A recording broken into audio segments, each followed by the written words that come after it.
Welcome back to the Kevin O'Connor Show. We get a great one today with Tom Haberstroh. Tom, how you doing, man? I'm doing great. How are you, Kev?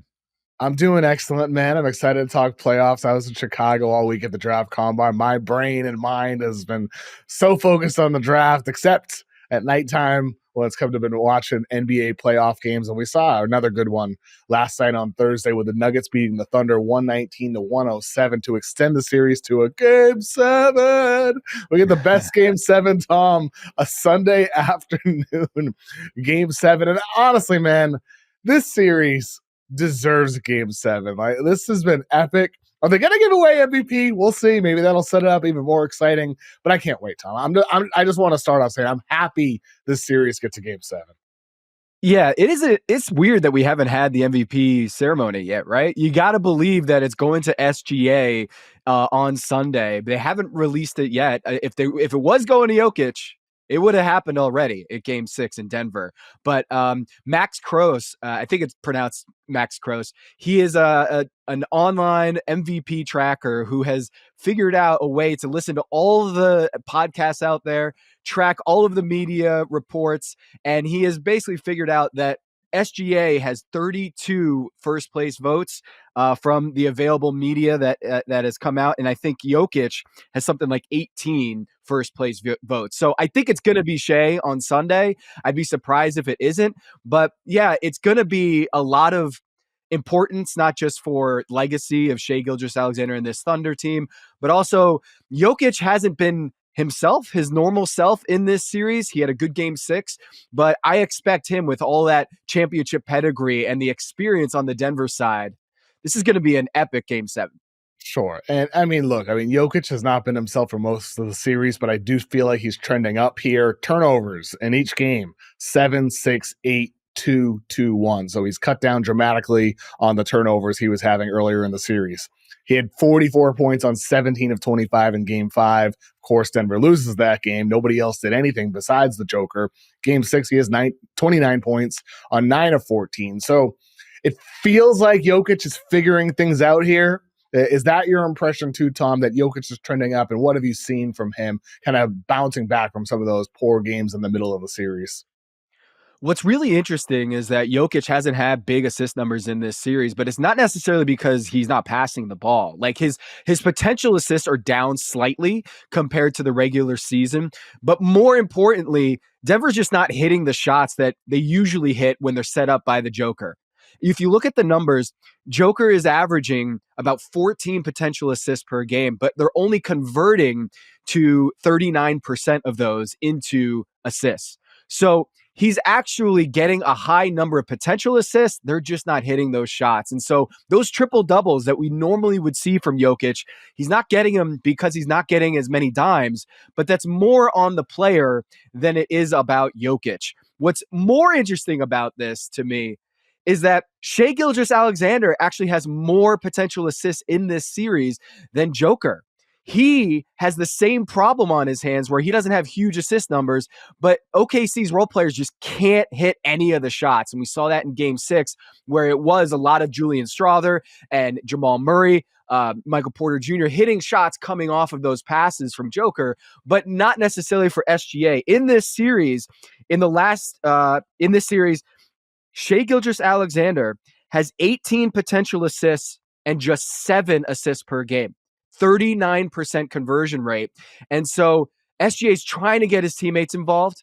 Jokic trying to get his teammates involved, not as much as in the regular season. But what I'm seeing from Jokic is a guy that's trying to figure out this OKC defense. They're throwing a bunch of different looks at him. They have a lot of length off the ball, trying to knock a lot of those cuts off the ball with Michael Porter Jr. and Christian Brown. He's not having an excellent series, but still good enough to take a team that won 68 games in the regular season and take him to 7 games.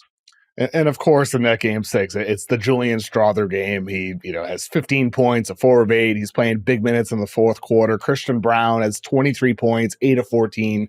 When their role players are hitting, your young players are producing, of course, it's going to lead to more success for your team. And shout out to Calvin Booth. I mean, 2 of us draft picks stepping out big time in a huge Game 6 at home. And I thought you said something interesting in there, Tom, how SGA has more potential assists than Jokic in the series. It's just like, as you said, OKC is not hitting threes. Denver in this series, the zone defense they're playing, Steve Jones, who co-hosts the great NBA podcast, The Dunker Spot, he pointed out last night on social how the Nuggets in their zone defense, they brought Jokic a bit higher, so it started looking more like a 1-3-1 type of zone type of look sometimes when they were using it. In this series, before the series, I had said how you're going to see Denver use a lot of zone. Early in the series, they didn't use it a lot. Game 1, they had 11 zone possessions on defense. Game 2, only 12 zone possessions. Since then, Game 3, 16, and then 45 in Game 4, 26 in Game 5, 23 possessions in Game 6. So it's ticked up throughout the series for Denver on the defensive end of the floor. And I wonder if we're going to see possibly even more of it in Game 7, because versus the zone in the postseason, OKC is averaging only 0.91 points per play in the half court. Against man-to-man defense, 0.94 points per play. It's not a major difference, 0.94 to 0.91, but it's a difference nonetheless. And like every decimal matters here. And the big difference, though, is against the zone, OKC is taking 55% of their shots from three. That number is closer to around 40% of their shots from three against man-to-man. So if OKC's having a poor shooting night again in Game 7, Tom, I think that means Denver's going to go more and more to that zone because you're controlling the types of shots you're forcing OKC to take. They become a shooting team. So that's something on my mind when it comes to what we're going to see in Game 7. Yeah, what are we gonna get from Jalen Williams in this Game 7? He needs to show up, man. Like that Game 6 was awful. Oh, God. Yeah. He's been terrible. Can't hit a shot. It was weird. Kev, like, did you see that play where it was that run out where he had like an open dunk and he couldn't get off the ground and he missed the dunk? And like, yeah, he might have heard footsteps. I think it was Peyton Watson who was chasing him down, but it was just bizarre. He didn't have any of his legs and he started out with 2 buckets to open the game. And then he was 1 of 13 the rest of the way. And that's the guy that they need to come up big in Game 7, because a lot of that zone defense that disrupts the OKC offense, you're getting these like off kilter. Jalen Williams having a very low percentage shots out there, all these leaners, floaters. But if he's not able to finish at the rim because he's just not as confident or he doesn't have his legs and he's not able to hit 3-point shots, he's been cold this series from downtown. It's going to be over quickly for OKC. They need Jalen Williams, J-Dub, to perform in the fourth quarter like he was in the regular season and last year. He was their closer for much of the last 2 years in fourth quarters, just being electric. Kev, that hasn't happened much at all lately. I don't know what that's about, whether he's got some injury that he's trying to cover up for that we don't really know about. But that missed dunk at the end was bizarre. I haven't seen a guy that athletic and that young not be able to get off the ground in a big moment like that.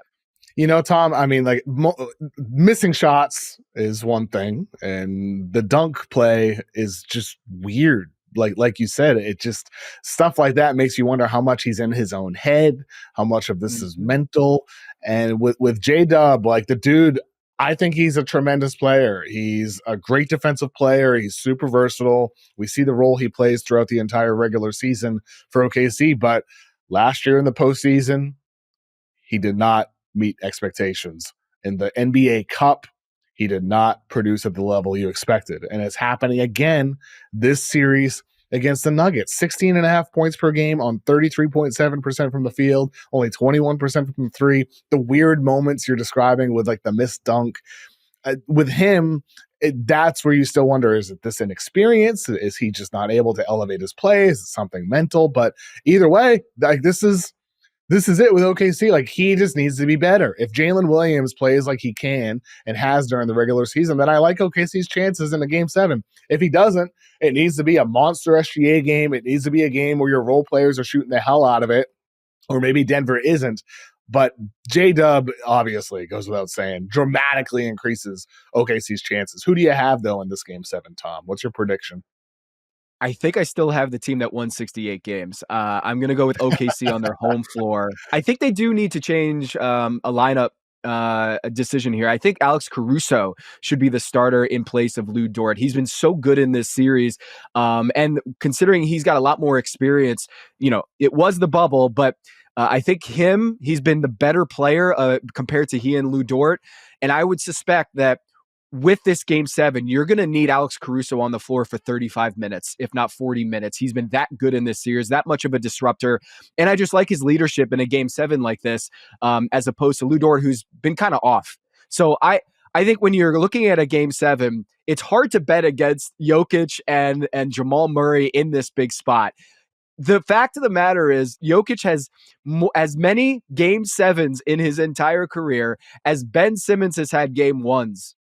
Yo, Ben Simmons has had 7 game 1s and Jokic has had 7 game 7s. That's how crazy it is that Jokic continues to have these game 7s throughout his career. He already has more game 7s than Gilbert Arenas in his entire career, than Elton Brand his entire career. And I was referring to game 1s. Gilbert Arenas has 6 game 1s in his entire career. Elton Brand has 6 game 1s in his entire career. Bernard King, 6 game 1s in his entire career. And Jokic has more game 7s than those dudes. He is just, I don't know, it's something about this Denver Nuggets team that they want to play for game 7.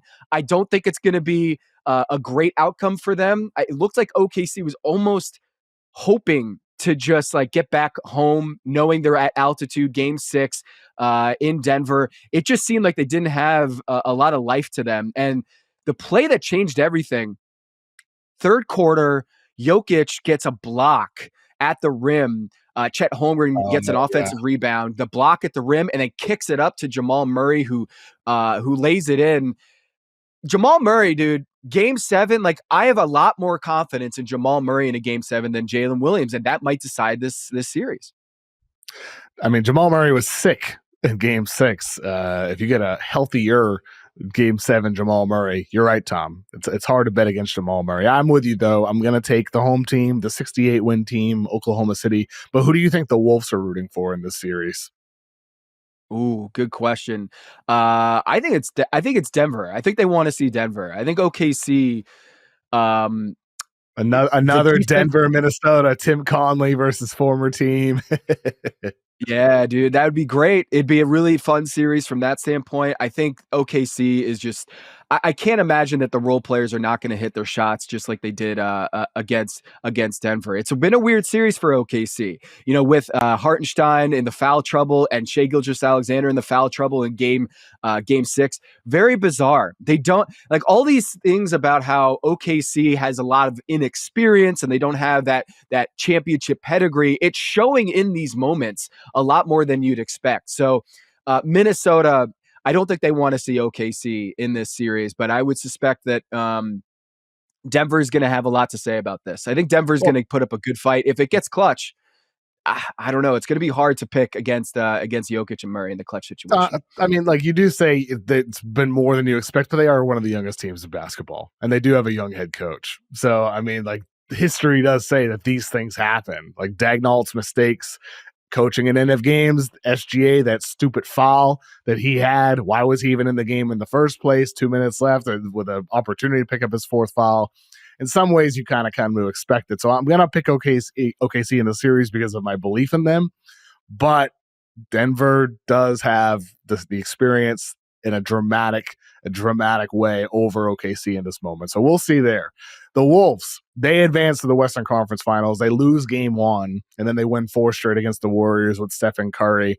And there's going to be no rest for their opponent here because regardless of whether it's Denver or Oklahoma City, game 1 is Tuesday between Minnesota and their opponent. So no time off for either of those teams, whereas Minnesota is going to get some time to prepare. And I'll tell you what, Tom, Julius Randle, man, just absolutely sensational. In the closeout game, he had 29 points on 13 of 18 after a poor game 1.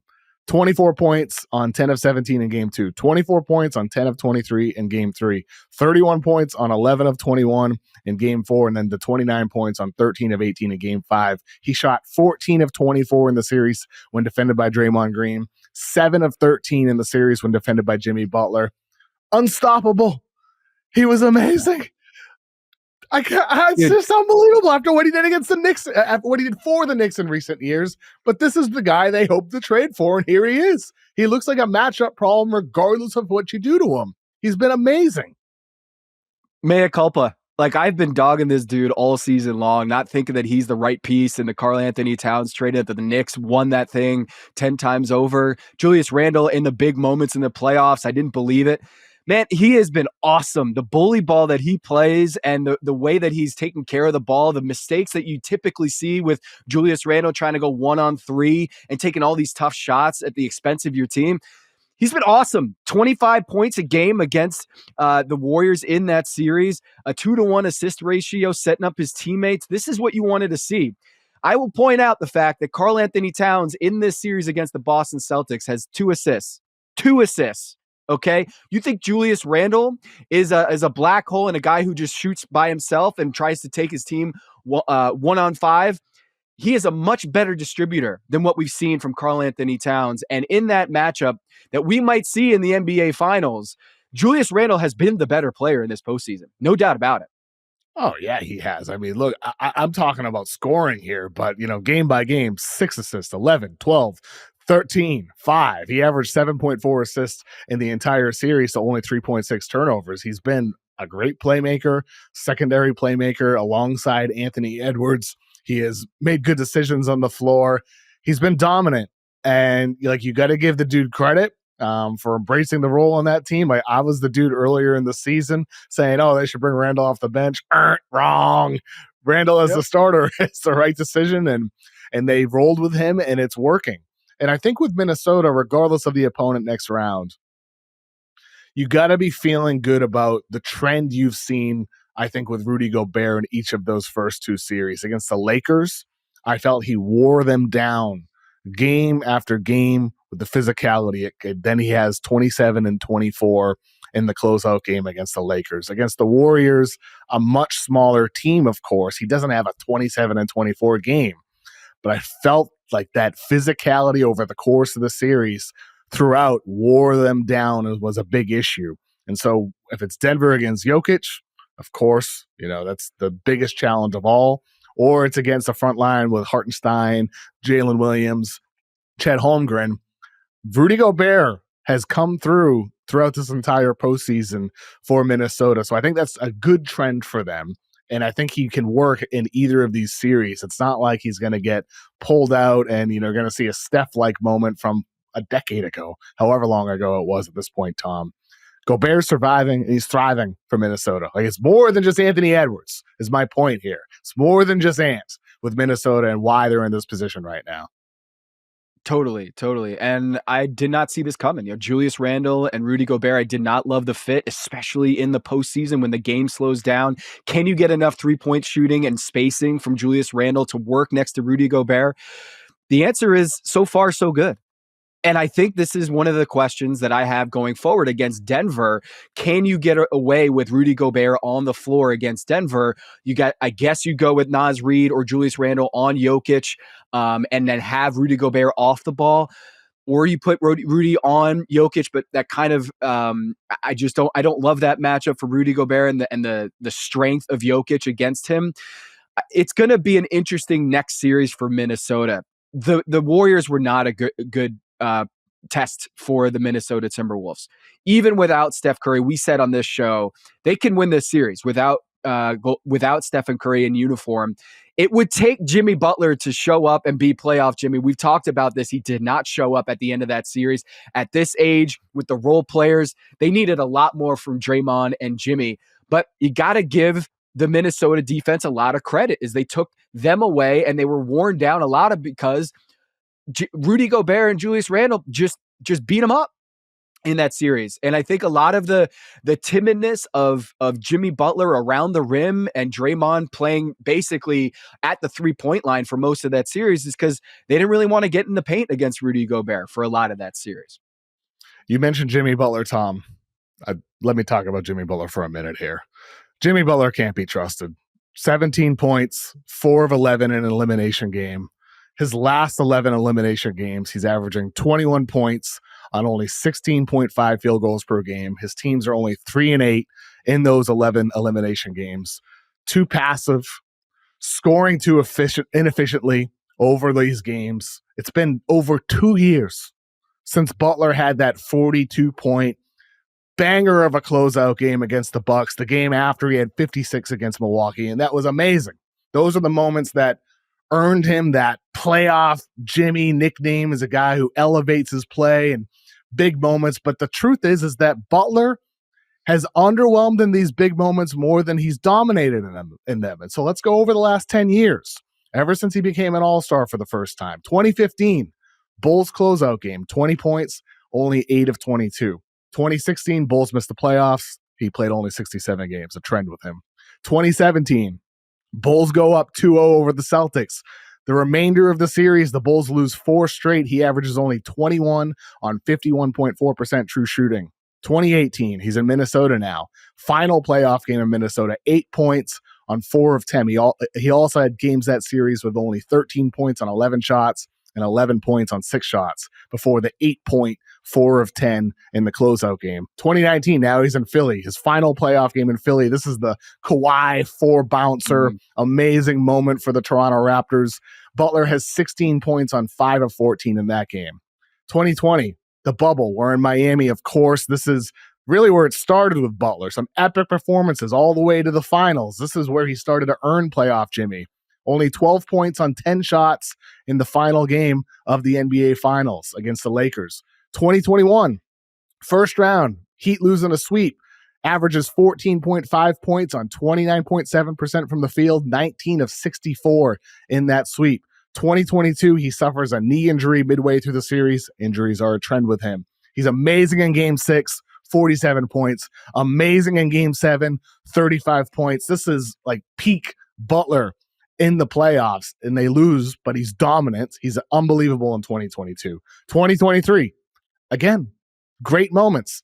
Dominates the Bucks. As I said earlier, he has those unbelievable closeout games, but he besides, pretty good game 1, game 2 against the Celtics, he wasn't great to finish them off. Wasn't great in the finals against Denver. 21 points on 5 of 18 against the Nuggets in the closeout game against Denver. That's his final playoff game for Miami, because in 2024 in the play-in, he has an ankle injury, misses the entire first round. And then, of course, here in 2025, he suffers the injury midway through the postseason, 17 points on 4 of 11. So you got Jimmy Butler, who's going to be 36 next season.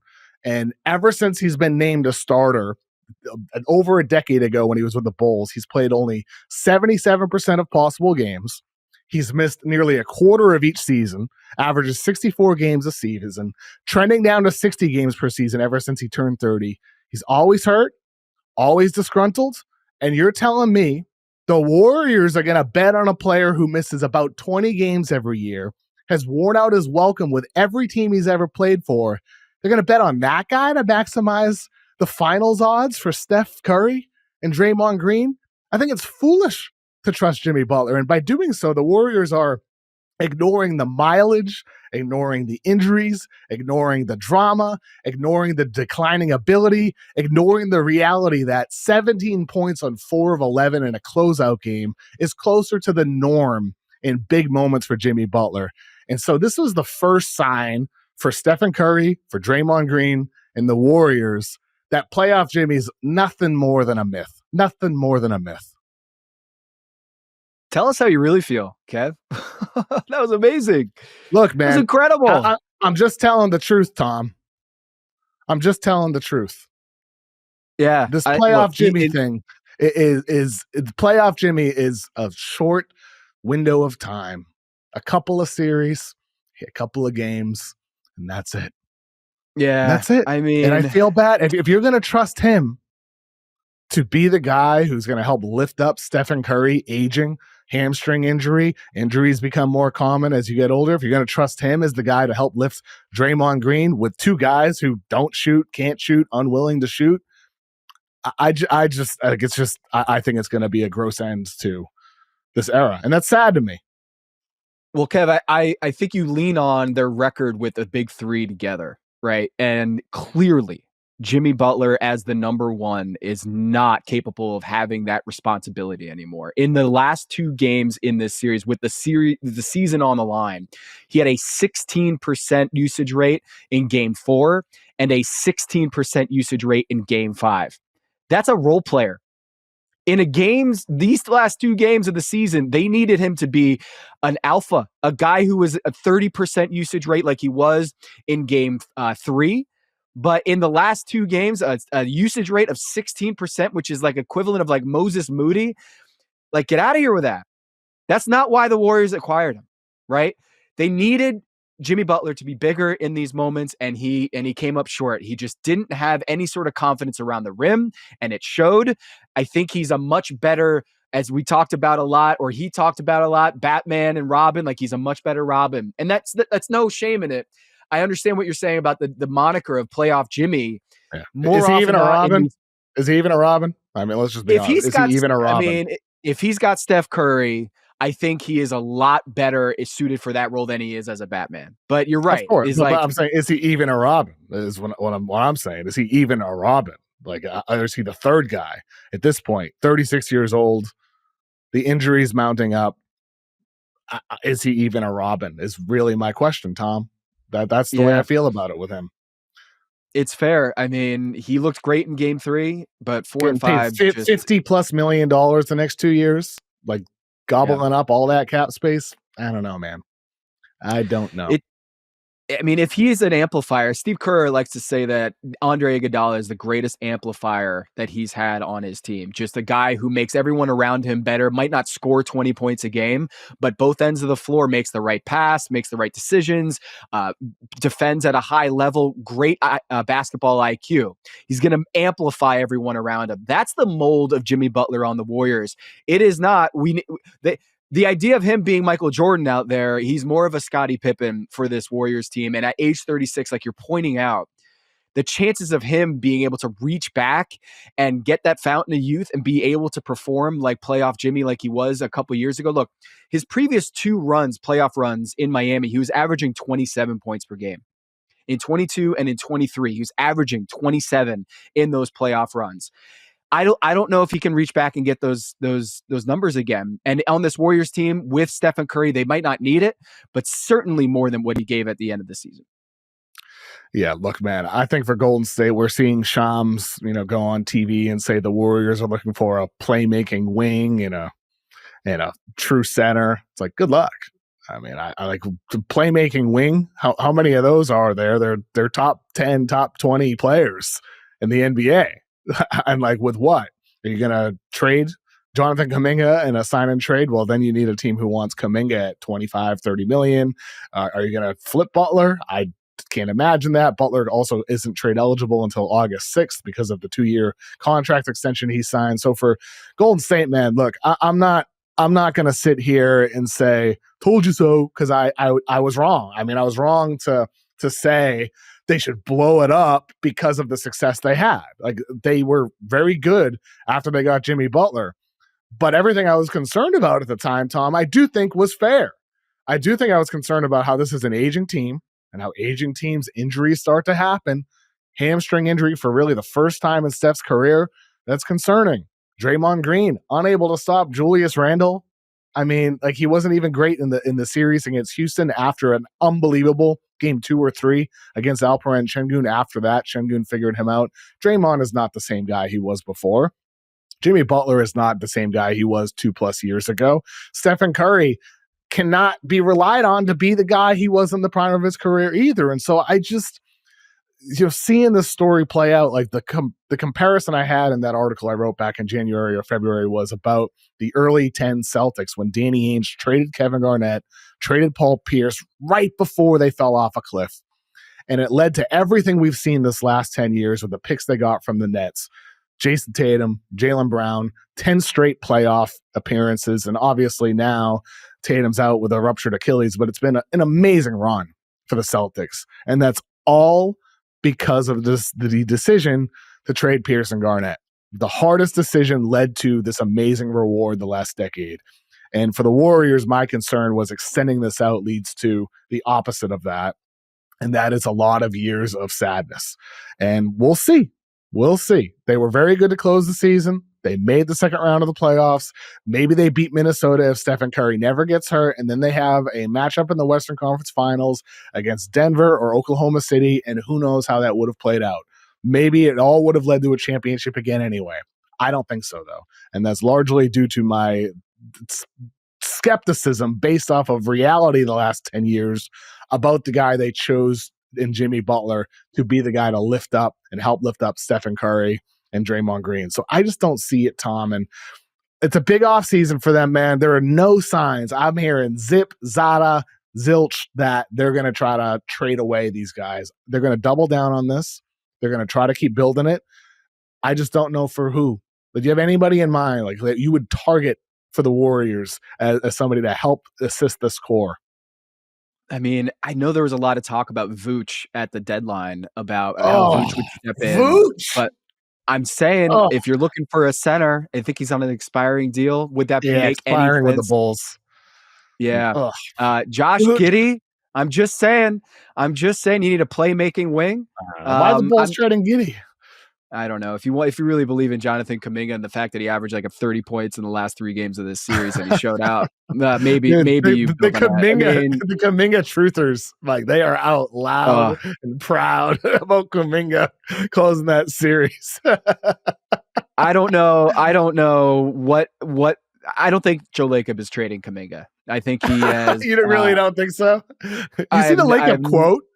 Lacob was like, people say we had bad picks. They weren't bad picks. I was like, yeah, they were bad picks. They were You can't argue. James Wiseman at number 2. You can't. And Moody and Kuminga. Like, if I looked up the hit rate on those, it's 0 for 3. It's 0 for 3. I mean, Kuminga, they can't rely on him in big playoff moments until they have to break the glass and bring out Kuminga, and then it's too late. Like, Steve Kerr had very little faith in Kuminga this season. And for you to say like, oh, he's young, he's coming into his own, we're okay. I don't know. If Steve Kerr is not really betting on this guy to play big minutes for a team that's trying to win, I don't think that can be considered a win. And James Wiseman, that was one of the worst picks I can remember a really good team making. They had such a great opportunity there at the number 2 slot, either trading it out. I remember I was advocating, I was like, trade out of that and get a guy like Pascal Siakam. And Warriors fans laughed at me. They're like, watch what happens when James Wiseman develops on this team. He is going to be a monster in this system. And obviously it didn't work out, but that's the kind of hype that you could have gotten at the number 2 slot in that draft. Instead, they drafted him, and then they were able to get Kuminga and Moses Moody. And I don't think they've gotten much return at all with those picks. I mean, in some regards, like not to rehash on James Wiseman as the 2020 selection. I understand the Warriors' idea of what they need next to Draymond, because Draymond should not be having to defend Alperen Şengün for a full series and Julius Randle for a full series and be the only guy they can rely on to defend these big, bruising, skilled players. Getting a big would make a lot of sense for Draymond's sake and for the entire system's sake, if you give that guy to Stephen Curry in the half court as well on the offensive end. So Wiseman made sense. The idea of Wiseman made sense. The idea of Quentin Post makes sense as a big floor spacer who can, offer theoretical size. But those are the right ideas, the wrong players. And like you're hearing, like you mentioned, Vooch, he can't defend, but maybe for the Warriors, he can at least offer size. I hear people mention Brook Lopez. He just turned 37. Yeah. Brook Lopez is 37. Like, we're talking about Steph having hammy issues right now, Draymond going through stuff throughout the year, Jimmy Butler, who misses 20 games every year, and you're telling me Brook Lopez? Like, come on. Let's be serious. We don't want a retirement home here in Golden State. If you want to try to win, you got to look for other solutions here with your future picks. So, like Miles Turner, are we sure he's going to leave Indiana? I know he's a free agent, but why would he leave the Pacers? They're their second straight Eastern Conference Finals. No signs of slowing down anytime soon with these young guys getting better every year. They could be here year in, year out. Why would Miles Turner leave the Pacers? Like, why? There's why? It doesn't make any sense. Zero reason why he would leave. I mean, why would you go to the Western Conference when you're in the East and you have a potential to go to the NBA Finals? No kidding. and Giannis, he might go to the Western Conference. Like if you're Indiana, anybody on Indiana, Miles Turner, I'm locking myself in long term with Yes. Indiana. You could be in the NBA Finals for like 3 years running just because there's no one else in the East. Give me a 10-year contract. I know it's not allowed, but let's sign it under the table. Come on. I'll finish my career out here in the East and win every freaking year. I just don't see the obvious solutions for the Warriors, man. And I mean, I just look forward to seeing what they do, maybe more than any other team in the entire league this offseason because of the position. Speaking of which, the Pacers, Tyrese Halliburton, Mm-hmm. they could have had Tyrese Halliburton in the 2020 draft instead of James Wiseman. Boy. So, oh my God. I had Raphael Barlow, NBA draft analyst from NBA Big Board on the Substack earlier in the week, and we talked about missing on Halliburton. And it's like I pulled up my rankings for Halliburton prior to the draft. Like the first draft guide ranking I released, I had Halliburton third. And then it's like slowly but surely just ticked him down to like 10 where he ended up. And it's like, damn, dude, my gut was right initially. And sometimes you talk yourself out of guys, and that's what Golden State did. That's what a lot of these teams drafting in the top 10 did. They're like, this guy's funky, weird looking game. There's no way he's going to be a primary creator in the NBA. And yet here he is, the Pacers in a second straight Eastern Conference Finals. And will they face the Knicks? Will they face the Celtics minus Jason Tatum? Game 6 is on Friday night. And I'm fired up for this, man. I got some friends coming over to watch the game. It's a great Friday night. We're going to watch Celtics Knicks. What's your prediction for this game, Tom? Because after game 5, game 5, there's some videos posted of the crowd. Boston crowds are never late arriving. But it was a late arriving crowd for game 5, and understandably so. I'm sure some people decided not to go. They're like, Tatum's out. It's going to be miserable. And then the Celtics win. Derek White, higher usage, steps up big time. Peyton Pritchard playing more minutes, didn't have the biggest game, but he's capable of it. Jaylen Brown had a great game. And of course, Luke Cornett channeled the spirit of Bill Russell, and he had an unbelievable performance. So like there's a sense of optimism among Celtics fans that they can at least extend this to 7. Do you have belief in Boston to extend this to 7 and possibly even win the series? I think Boston wins the series. I think if they win, if they won the last game, if they win game 5, I was like, yeah, this thing's over. The New York Knicks haven't won an elimination or a clinching game at Madison Square Garden since 1999. They are 0-4 since 2000 in potential clinching games at Madison Square Garden. Now, some of you are listening to this being like, how many are there? How many potential clinching games do they have in the postseason since 2000? It's only 4. They're 0-4 in those situations. And over the majority of this series, Boston's been the better team. Of the 2 blowouts, it's been Boston blowing out the New York Knicks. And in this series, the Knicks are minus 35 in this series. In clutch time, the Knicks are outscoring the Celtics 32-12, which means outside of the final 5 minutes, game within 5, Kev, the Boston Celtics have outscored the New York Knicks by 55. So they're down. The Celtics are down 3-2 going into Madison Square Garden. But over the length of this series, Boston's been the better team. Outside of some epic collapses at the end of these games that are crazy things we haven't seen in decades, the Celtics have been the better team. And Luke Cornett, the way that he played, filling in for Kristaps Porzingis, I think they're going to start Cornett. I think Porzingis can't play anymore. I think it's done. Whatever is ailing him this year, at the end of the year, I think it's at this point where you just pull the plug and say, look, figure out your health. Like, we got to just let this thing play out. And I know they tried to get him into the starting lineup to try to get some sort of maybe a different shift of, instead of him coming off the bench, getting him in the starting lineup. But man, Boston with Cornett and the way that he disrupted everything that the Knicks wanted to do around the paint, I just think Boston's figured something out here. And Jaylen Brown, when he leads the offense without Jason Tatum, this season, They're scoring 127 points. The Boston Celtics are scoring 127 points every 100 possessions when Jaylen Brown is on the floor without Jason Tatum. This entire season, over 800 minutes of track record here this season. They've almost scored 130 points every 100 possessions. In game 5, that was at like 150 offensive rating without Jason Tatum on the floor, but with Jaylen Brown on the floor. I think Boston can score enough. And this Knicks offense has not been impressive. And I got to say, I think Boston wins this coming down 3-1, even without Jason Tatum. If you have more confidence than I do, Tom, but I don't think any of your points are off at all. I think there's a real possibility here that the Celtics do end up winning this series. And on top of everything you're talking about, the game plan, the motion in that half-court offense, it just looked like how it's supposed to look. It's how you expected it to look. It looked more like what it did against Dallas last year in the finals.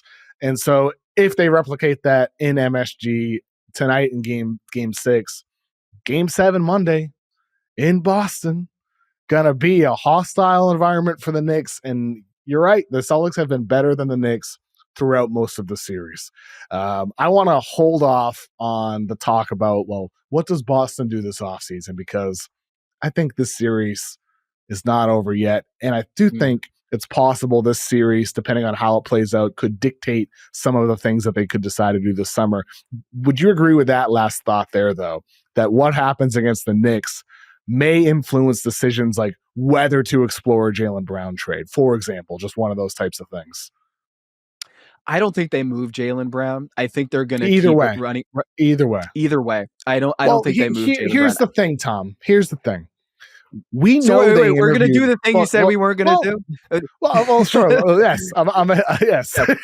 Here's the thing. At the draft combine this week, Trey Johnson, who is a potential top 5 pick, Texas guard, he openly said the Celtics interviewed him. He said it on my podcast, and an interview will air probably next week. I have multiple sources telling me the Celtics also interviewed Cooper Flagg. Now, this does not mean they're going to trade up into the top 10, but I do think it's interesting, at least, the way it works at the draft combine. Teams can interview up to 13 players, and they rank the players that they most want to interview.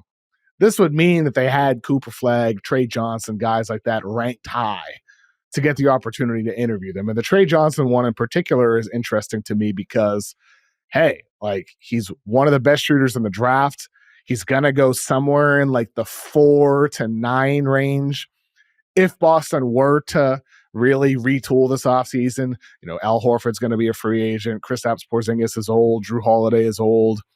And Jaylen Brown's value may be as high as it has ever been. I just think it's interesting the Celtics have made it a point to interview these guys this week in Chicago. So just a thought there, Tom. That's all. Like the way you put it that way, it makes sense because the only guy that you're going to trade Cooper Flagg or try to move up to get Trey Johnson, it's Jaylen Brown. That's the only one that is going to have enough trade value. I know it's a big contract, but you look at what he did there in game 5 as the man, and he was a finals MVP last year. So I think a contending team can absolutely, whether it's Dallas trading Cooper Flagg for Jaylen Brown, I don't see that happening. But then again, Kyrie Irving is out for the majority of next season, if not the entire season, dealing with the ACL tear. But I don't see Dallas moving Cooper Flagg for a Jaylen Brown at that point. Like, if you have the opportunity to move Cooper Flagg, I don't think it's going to be for Jaylen Brown. I don't. Even though he's what if Cooper pulls an Eli Manning? He says, "I'll only go to Boston." Oh my God. Hometown New England boy. Can you imagine? He didn't look super thrilled on draft lottery night. I mean, he wasn't. Did you see his face when the Sixers were moved up into the top 4? It was like joy. And then when Dallas got number 1, it was like, uh-oh. Can we talk about that real quick? It's like, I don't think if you're Cooper Flagg, you want to be in that situation. Like, that seems like a lot of pressure, given that you're stepping in the wake of the most controversial, worst trade in NBA history in Luka Doncic for Anthony Davis. And if you're stepping into that situation, man, you've got so much accountability and responsibility to pull through for the Dallas Mavericks. That's a lot of pressure. That is the the winningest team to land the number one overall pick since 1993 when Orlando got Chris Webber after getting Shaq. Like 39, a 500 team and playing in the play-in. Like those teams usually don't make it into the number one overall pick. And so Cooper Flagg is joining a team that he really has to show out because the fans are already at the neck for Nico Harrison for trading Luka Doncic. So if Cooper Flagg comes out flat, that's really, really tough. So I can understand why he wouldn't want that kind of pressure coming into that situation. And yes, they have ready-made talent around him that he can win right away. That also means that there's a lot of expectation for the Dallas Mavericks next season with Anthony Davis, PJ Washington, Najee Marshall, Klay Thompson. They're not waiting for Cooper Flagg to develop. They want to win right now. And so does Nico Harrison, who's fighting for his job. Boston calls Nico and they offer Jaylen Brown. And how many first-round picks is it going to take, Nico? I wonder if Dallas and their entire decision-making unit would listen. I just wonder. I wonder, Tom. Yeah, well, you don't have to wonder because they already traded Luka Doncic for 50 cents on the dollar. So they would probably listen to that, you know? Like, it doesn't take a lot of first-round picks. I'm sure Nico would listen, but would Dumont and Welts and some of the other powers that be now in Dallas who have kind of realized, okay, we made a mistake here, are they going to listen? Yeah. And I think to your point, though, Tom, like, to your point, for Dallas, if they are indeed all about winning the championship the next year or two, does Cooper actually help you win the championship in the next year or two? Like, that's a fair question. It's a strange fit. Like, Cooper can fit anywhere and thrive in any role, but playing the 3 for a lot of minutes next to Anthony Davis, who wants to be a 4, and Derek Lively or Daniel Gafford at the 5, that's not the ideal fit for Cooper Flagg. So it's not great for him because of all the reasons you're talking about on court and off court. But for Dallas also, is that really the championship ingredient that you're missing? I'm not so sure about that. I'm really not. Yeah, I mean, how often? I mean, the pitch would be you getting a Finals MVP. How often are Finals MVPs on the market that you can go trade for that guy? I mean, I don't think that Jaylen Brown is that caliber of player.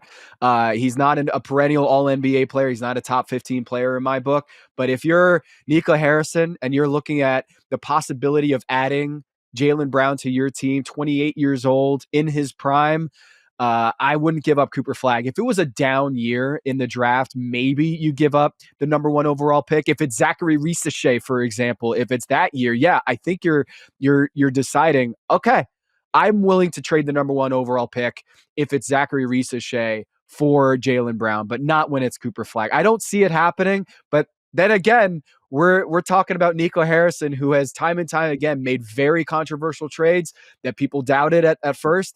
But if Cooper Flagg somehow forces his way to Boston, my God, like that arena. I mean, New England itself. How amazing would that be for the Boston faithful to get Cooper Flagg coming home to Boston and being under those championship banners? Can you imagine, dude? Like, that would be nuts. I know that's what his family would want. That's for damn sure. So we'll see. We'll see. Highly unlikely, but this is the time to speculate in the weeks ahead leading up to the draft until we get rock solid 100%.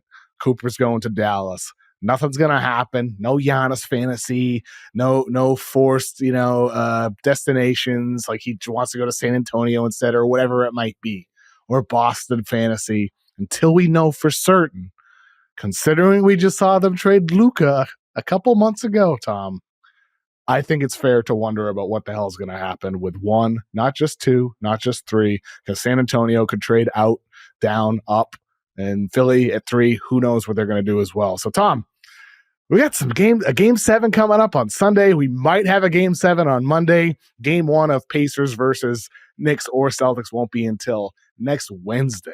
So they get a little bit of time here. But, Tom, thanks for joining me this week, man. I look forward to talking with you again next week. Man, I'm just sitting here just kind of thinking about Cooper Flagg somehow. I mean, they did get Jason Tatum on a draft night trade. So it wouldn't be super crazy, but man, I'm just trying to wrap my head around that. Dude, it's been great. We did the show after draft lottery earlier in this week, and I never thought that Nico would trade out of number 1. And then you get the ESPN report from Tim McMahon saying they're going to take Cooper Flagg. All expectations are going to take Cooper Flagg. But the more that this drags out, Kev, I'm with you. I wonder if the Dallas Mavericks, the offers are going to be there. The offers are going to be there for Cooper Flagg. And I just don't know. As time goes on, I'm warming up more to the idea that they move Cooper Flagg. I'm not saying it's going to happen, but they should go the other way. They should take Cooper and trade AD. That's what they should do. Is they should start over. Reset, have a young team. That's what they should do. And I don't know exactly if that's what they're going to do, though. But Tom, we'll talk again next week. Thanks for joining me, man. We got a Sunday live show after Game 7 between the Nuggets and the Thunder. Will be live on Sunday on Yahoo Sports, YouTube, X, Facebook. You can watch it all there. So stay tuned for that. I'm looking forward to it. And thanks to Mike and Emmy for producing us. Have a great rest of your weekend, everybody.